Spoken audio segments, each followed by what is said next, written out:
March 2021. The Suez Canal gets blocked by a single ship. Most supply chain managers panicked and waited for the canal to reopen. But a few asked different questions. What alternative routes exist? Which suppliers have inventory? Can we air freight critical components? Should we reroute through the Cape of Good Hope now? Those managers saved their companies millions. The others lost everything. The difference wasn't experience. It wasn't technology. It was critical thinking. And today, I'm showing you exactly how to develop it. Why critical thinking matters in supply chain. Here's the uncomfortable truth about supply chains today. Your degree taught you how to manage inventory, optimize routes, and forecast demand. But nobody taught you how to think when a pandemic shuts down your primary supplier. A port strike threatens 40% of your shipments. Your biggest customer suddenly doubles their order. A natural disaster hits your distribution center. Regulations change overnight in a key market. According to Gartner, 75% of supply chain disruptions are now caused by factors that weren't even on the risk radar 6 months prior. The old playbook: follow standard procedures, use historical data, stick to established vendors. The new reality: geopolitical tensions shift overnight. Consumer behavior changes in weeks, not years. Technology disrupts faster than you can adapt. Black swan events are now regular occurrences. You can't just manage supply chains anymore. You have to think your way through them. And that requires a completely different skill set than what you learned in school or training programs. I've seen brilliant supply chain professionals, masters of SAP, Excel wizards, Six Sigma black belts completely freeze when faced with unprecedented situations. Why? Because they were trained to optimize known systems, not navigate unknown chaos. Critical thinking is the skill that separates supply chain managers who survive from those who thrive. The framework: 7 critical thinking skills. Let me give you a practical framework. 7 critical thinking skills that transform how you approach supply chain challenges. These aren't theoretical. These are battle-tested approaches I've seen work in real crises. Skill number 1: question assumptions. The most dangerous phrase in supply chain management: we've always done it this way. Example: standard thinking: we need 30 days of safety stock for product X because that's our policy. Critical thinking: why 30 days? What's the actual lead time? What's the demand variability? What if we segmented by product velocity instead? A manufacturing client I worked with had a blanket 45-day inventory policy across 2,000 SKUs. By questioning this assumption, they discovered 200 SKUs, 10%, drove 80% of revenue and needed more inventory. 1,200 SKUs, 60%, were slow-moving and needed less inventory. 600 SKUs, 30%, should be made to order, not stocked. Result: inventory costs down 32%. Service levels up from 94% to 98%. Working capital freed for $0.7 million. All because someone asked, why are we doing this? Practice this. Identify one standard practice in your supply chain weekly. Ask, what problem was this designed to solve? Then ask, does that problem still exist? Finally, is this still the best solution? Most policies are solutions to yesterday's problems. Critical thinkers solve today's problems. Skill number 2: think in systems, not silos. Supply chains fail when people optimize their piece without understanding the whole. Siloed thinking: procurement optimizes for lowest unit cost. Operations optimizes for maximum efficiency. Logistics optimizes for fewest shipments. Sales promises aggressive delivery times. System thinking recognizes these create conflicts. Lowest cost supplier equals longest lead times equals higher inventory needs. Maximum efficiency equals large batch sizes equals less flexibility. Fewer shipments equals longer wait times equals stockouts. Real example: the $50 million mistake. A retail company's procurement team switched to a cheaper overseas supplier. Unit cost dropped 12%. But nobody asked, what happens to lead times? Doubled from 4 to 8 weeks. What happens to inventory?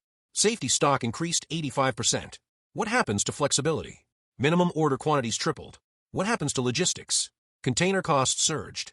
Total impact: savings, $6 million in unit costs. Additional costs: $14 million in inventory carrying costs.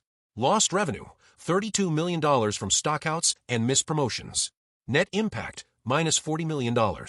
Systems thinking would have caught this before implementation. Practice this. Every decision you make, trace it. Upstream: how does this affect suppliers and procurement? Downstream: how does this affect customers and delivery? Lateral: how does this affect parallel functions? Critical thinkers see the chessboard, not just the piece. Skill number 3: scenario planning. Prepare for multiple futures. Most supply chain planning assumes one future, the forecast. Critical thinkers prepare for multiple futures. Traditional approach, our forecast shows 12% growth. Let's plan for that. Critical thinking approach, let's build 3 scenarios. Scenario A, optimistic, 25% probability. Growth hits 18%. What do we need? Capacity, suppliers, inventory. What's the cost of being unprepared? Scenario B, base case, 50% probability. Growth is 12% as forecasted. Standard planning applies. Scenario C, pessimistic, 25% probability. Growth is only 5% or negative. What excess capacity do we have? What commitments can we avoid? COVID example. Companies that practice scenario planning had prepared for demand surge scenarios. What if demand jumps 300%? Supply disruption scenarios. What if China shuts down? Logistics chaos scenarios. What if shipping costs triple? These companies had pre-negotiated contracts with backup suppliers, alternative logistics partners, and flexible capacity agreements. Result during COVID. Non-scenario planners scrambled, paid premiums, lost sales. Scenario planners activated backup plans, maintained operations. Practice this for every major decision. Identify 3 to 4 possible futures: optimistic, base, pessimistic, wild card. Assign rough probabilities. Develop response plans for each. Build flexibility to pivot between scenarios. Critical thinkers don't predict the future. They prepare for many futures. Skill number 4, root cause analysis. Dig beyond symptoms. When something goes wrong, most people fix the symptom. Critical thinkers find the disease. The situation. Your on-time delivery rate dropped from 96% to 88%. Symptom level response. Deliveries are late. We need to push drivers to work faster and ship more urgently. Root cause approach. The 5 whys. Why are deliveries late? Trucks are leaving the warehouse late. Why are trucks leaving late? Orders aren't picked and packed by scheduled departure time. Why aren't orders picked on time? Pickers are waiting for inventory replenishment. Why are they waiting? Inventory locations in the WMS don't match physical locations. Why don't locations match? The receiving team bypasses the system to save time during busy periods. The real problem, your warehouse receiving process has a bottleneck that creates downstream chaos. Symptom fix. Push drivers harder doesn't solve anything. Burns people out. Root cause fix. Redesign receiving process actually solves the problem. Real example. A food distributor had chronic stock out issues. They kept increasing safety stock. Didn't help. Root cause analysis revealed their sales team was manually overriding inventory allocations to favor large customers, draining inventory before small customers could order. Solution. Implemented allocation rules in the system, prevented manual overrides.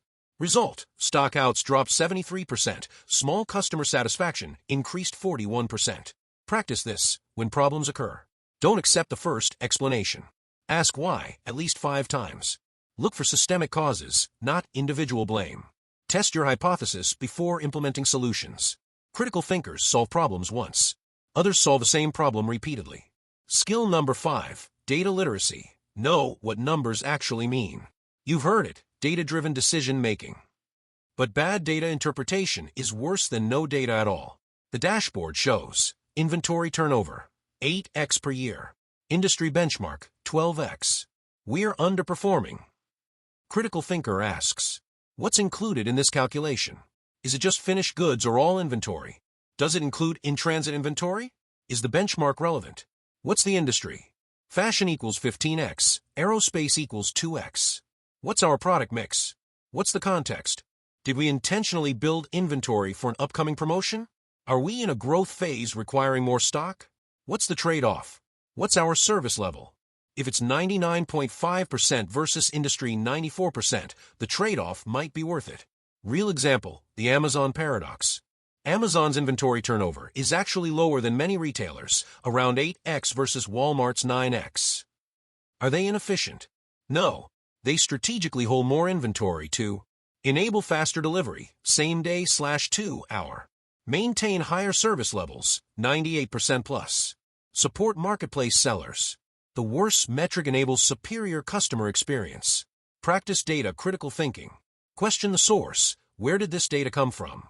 Question the definition. How is this metric calculated? Question the context. What else was happening during this period? Question the comparison. Is this benchmark appropriate? Question the conclusion. What are we assuming this means? Critical thinkers know all data is biased. All metrics have context. Nothing tells the full story. Skill number 6, embracing uncertainty. comfortable with ambiguity. Here's what they don't teach you in supply chain school. Most decisions don't have a right answer. They have trade-offs. Scenario: a key supplier offers a 15% discount if you commit to 6-month orders instead of monthly. Non-critical thinkers want certainty. Is this a good deal? Yes or no? Critical thinkers embrace ambiguity. This has trade-offs. Let's understand them. If demand remains stable, save 15% on costs, leverage volume commitment, higher inventory carrying costs, less cash flow flexibility. If demand fluctuates, locked into inventory we might not need, risk of obsolescence, still save on per unit costs, reduced ability to pivot.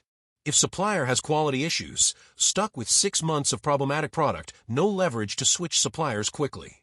Critical thinking decision: we'll do a hybrid. Commit to 60% of forecast for 6 months, capture most of discount. Keep 40% on monthly flexibility, maintain pivot option. Negotiate quality guarantees with supplier.